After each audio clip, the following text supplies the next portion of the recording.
Friends, welcome back to the adventure. When we left off last, we came upon a knoll with its back to us, throwing dice against the wall.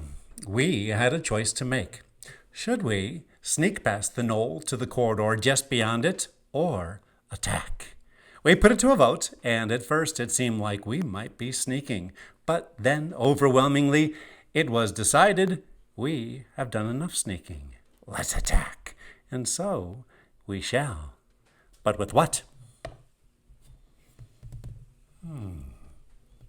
Too crude.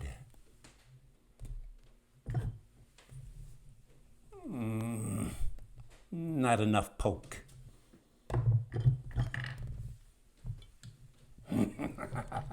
Oh yeah, this'll do. Come here, Noel. You advance quietly.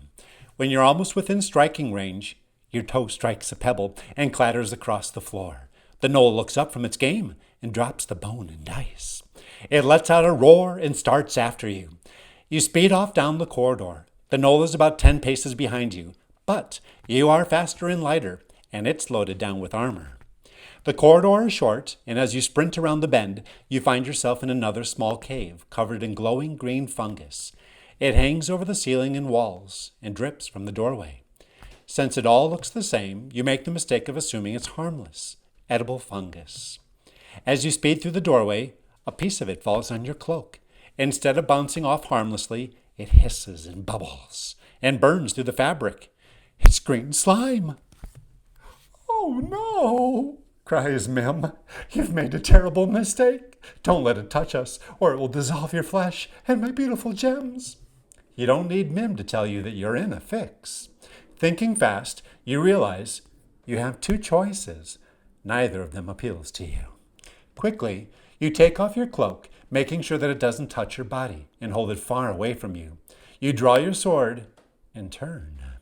The knoll enters the room, and spotting you, it gives a shrill cry of triumph. The cloak dangles from your trembling fingers. The slime has dissolved half of the cloak, hissing and bubbling as it moves. The knoll slides to a halt 5 paces from you. "Gotcha now, Elfie. You can't win. Just save us both some trouble and surrender." Chuckles the knoll evilly. "Friends, what should we do?" Friends, we have two choices, neither very appealing. We can drop the cloak and attack the knoll, or we can pretend like we're surrendering and see if we can fool the knoll. Which will it be? Attack or pretend like we're surrendering? Comment below or wait for the poll later this week in stories and let me know, where will our adventure go? The choice is yours.